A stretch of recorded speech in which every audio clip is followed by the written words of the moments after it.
Thanksgiving, everyone. I know this year has been so strange. So whatever Thanksgiving was for you this week, I hope it was good. Maybe you are missing friends and family, and I know it is hard to be without them. And for some of you, I'm wondering if Thanksgiving was more meaningful because it was a slower pace and there was less activity happening this year. So whatever Thanksgiving was for you, welcome to this space. And actually, we're going to be talking about Thanksgiving, or giving thanks, the practice of gratitude this week. I am not going to be using the lectionary text, which is just lectionary is just a fancy word that pastors use to describe the scripture readings that are appointed for this Sunday. And instead, this week, I thought I'd start out our time together with Psalm 95. But I'm going to be reading it from this lovely book called Psalms for Praying by Nan Merle. Oh, awesome, awesome. If you like the Psalms, but are disturbed by some of the language in the Psalms, get a hold of this book. Okay. Psalm 95. Oh, come, let us sing to the Most High, Creator of the cosmos. Let us make a joyful song to the Beloved. Let us come to the Radiant One with thanksgiving. With gratitude, let us offer our psalms of praise. For the Beloved is infinite, the breathing life of all. The depths of the earth belong to love, the heights of the mountains as well. The sea and all that is in it, and dry land and air above were created by love. Oh, come, let us bow down and give thanks. Let us be humble before the Blessed One. For the Beloved is supreme, and we, blessed to be invited to friendship as companions along the way. Oh, that today we would hearken to the Beloved's voice. Harden not your hearts, as in the days of old, that you be not separated from love. Be not like those who hear the word and do not heed it, thinking to be above the Most High. For life is but a breath in the eternal dance, a gift to be revered with trust, an opportunity to grow in spirit and truth, that in passing into new life you enter into the heavenly city.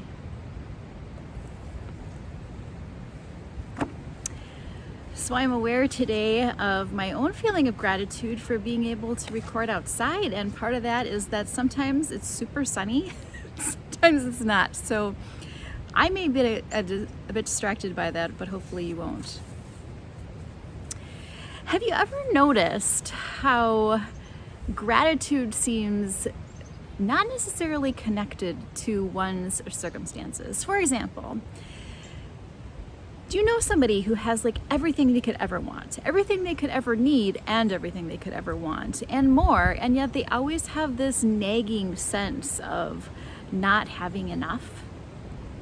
Or maybe you know someone else who doesn't have a lot of material possessions or much financial resources, but they are grateful for each day. Why is that? I am wondering, as we are living through the midst of this coronavirus pandemic, if you are finding ways to live in gratitude these days. There is no denying that this reality is impacting our mood, impacting our sense of connection, and really every aspect of our lives. And yet, I think that it is still possible to be present and aware enough of the gifts of our lives that we are able to be thankful. I perhaps first learned about giving thanks from my grandma Elaine. So Grandma Elaine insisted that we write thank you notes. Every Christmas, she would say that if she didn't get a thank you note from us, that we would not get a Christmas present the next year. Talk about motivation, right? And every Christmas after the holidays were over, it seemed so hard to sit down and write that thank you note for the savings bond that I couldn't cash for 30 years. So hard to generate gratitude. I wonder if my grandma was teaching proper thank you note etiquette or a deeper sense of gratitude in us kids. I'm not really sure, but what I have come to realize is that gratitude doesn't always come naturally. Sometimes it requires some real intentionality. Maybe you find that is true as well, that as much as you wish you lived a life of gratitude, it just doesn't come easily all the time. Maybe particularly during a pandemic. Maybe particularly if you're an extrovert living through a pandemic. About a decade ago, there was, I don't know if you remember, but there was like all these books about gratitude practices, and it was like a whole industry had sprung up based on our desire to live a life of gratitude. There was books and journals and workshops and seminars, and so here are some names that I remember, like The Secret Gratitude Book, or Attitudes of Gratitude, or Count Your Blessings, The Healing Powder of Gratitude and Love. So, things you would find in the self-help section of your local bookstore. But it turns out that the practices of gratitude are not a secret, and they're not new. It's not a passing fad. Thanksgiving has always been part of the religious or spiritual life. We find prayers of thanksgiving all over the book of Psalms. We just read one, right? Psalm 95. The Psalms are a prayer book of the Bible, and no prayer life is complete without thanksgiving. Jewish and Christian communities return again and again to that book of Psalms to learn the practice of gratitude, where we can say with the psalmist, we come into God's presence with thanksgiving. And once again, we become aware that yes, we are in God's presence, and we are, in fact, learning to be grateful. In the Christian church, if you're familiar with Christian practices, you might remember that a part of our Holy Communion rite involves the priest or the pastor saying, and for those of you who have known me as a pastor, me saying, "It is indeed right, our duty and our joy, that we should at all times and in all places offer thanks and praise to you, O God." Right? And it goes on from there, but it's called the Great Thanksgiving, and it's part of the Christian service, the communion part of the service. It is indeed right and our joy that we should at all times and in all places give thanks. Thanksgiving has a place in our daily lives, like eating and sleeping and drinking water and exercising and finding ways to maintain stress, or not maintain stress, but manage our stress and create some more relaxation in our lives. So I'm wondering if you can think of someone in your own life who is always thankful, and for them every day is Thanksgiving. They don't need to wait for a Thursday in November to stop and realize all the gifts in their lives. They're just always grateful. And I've noticed that those same people are just people that are very attractive. They're very, there's something about them, this inner freedom or happiness that comes with gratitude that is very appealing. Living a life like that requires that we pay attention, which is already like so hard for people who are living a fast-paced life, right? But pay attention to the gifts around you on a regular basis.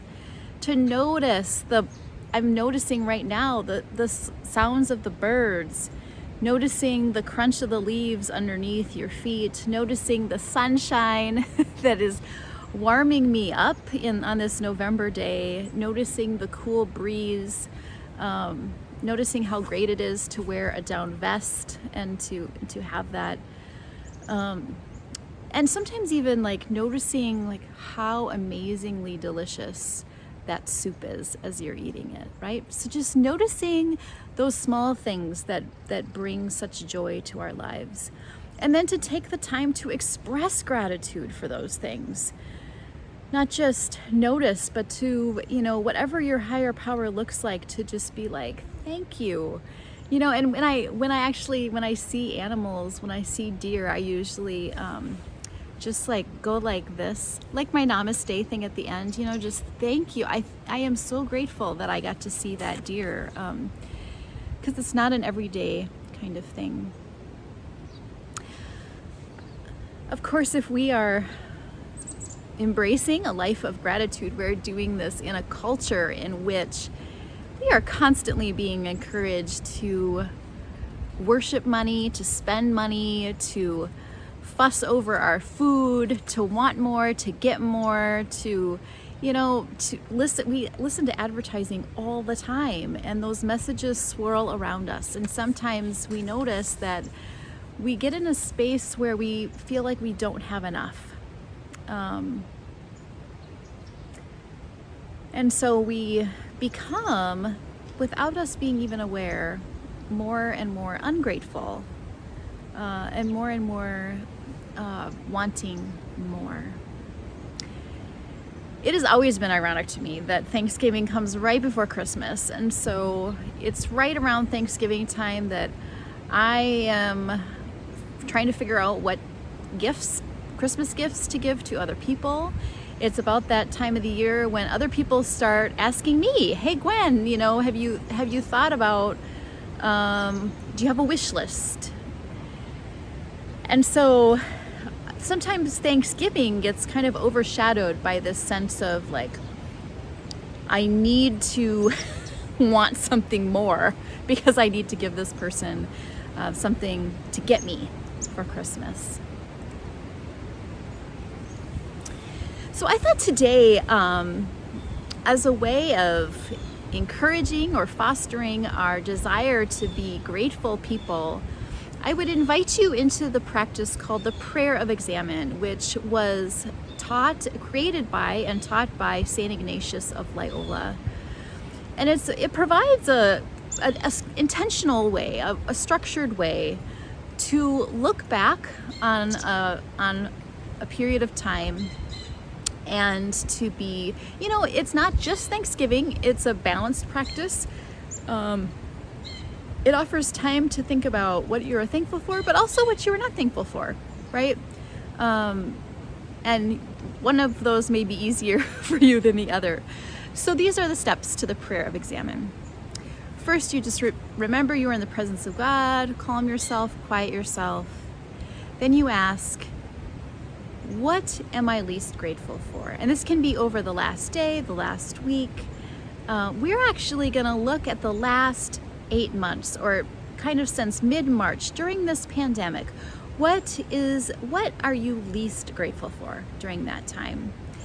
And then allow God's grace and forgiveness and mystery and comfort to be with you in the midst of being aware of those things. And then the next step is to review that same period of time and ask, what am I most grateful for? And then to give thanks. Now, you can just give thanks, with a quiet prayer, or you could do a little dance. You could sing a little song. I'm just saying, there are very expressive ways of giving thanks, and you have my permission to try out some of those ways. And then to close out the prayer, we just take some time to quiet again and be thankful. So I'm going to do this kind of fast-paced, and then the invitation for you is to pause the video and to take more time with each of these steps. So the first step, being a moment of silence. And I'm just going to take a moment and I'm going to listen to all the beauty of nature around me.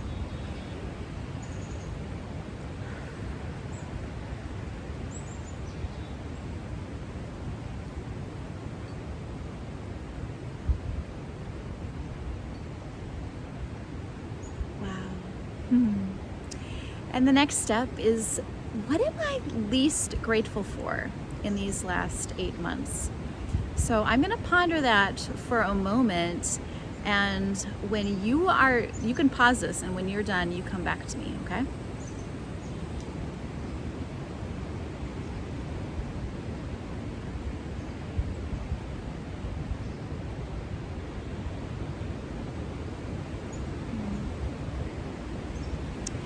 So welcome back, and know that God is with you in whatever difficulties you have had during this time, whatever hardships, whatever frustrations. I think maybe what I'm least grateful for is just my mood has been like kind of up and down, and this sense of frustration that I know a lot of other people have too, where it's like I have less energy just because of the stress of the pandemic, and that there's like an inner critic that's like, you're not doing enough, right? So, yeah, to just let God's grace and love surround that. And then, what are you most grateful for during this time of pandemic so far? Again, join me back when you're ready.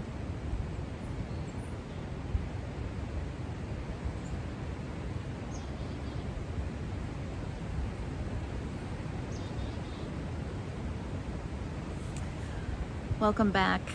Yeah, so I wonder what you are most grateful for. For me, it's time in nature. I have been, as other things have been canceled and rescheduled and postponed, I have just hit the road and gone to a ton of county parks, and it's really been a beautiful time. I also noticed that I am more intentional about connecting with family because I'm not seeing them as much, and so I'm really grateful for that intentionality behind that. So that is a practice. Oh yes, we have to close the practice. So just whatever that time was like for you, I invite you to hold that. I like to breathe in and breathe out and let that kind of percolate down my system. And whatever that practice was like for you, you can share in the comments below. We can read how the practice was for one another. It's new for some of you. It's probably like old school for others of you. But the Prayer of Examen is a beautiful way to intentionally nurture that spirit of gratitude that just brings joy and freedom to our lives. So. You can always rewind just this last little bit and be led through it again. There's also a ton of like PDFs and things that online that can guide you through that process. So happy Thanksgiving again. Thank you for joining me on this. Make sure to subscribe if you find this to be interesting or enjoyable or nurturing for you in any way. And blessings as you explore the way. Namaste.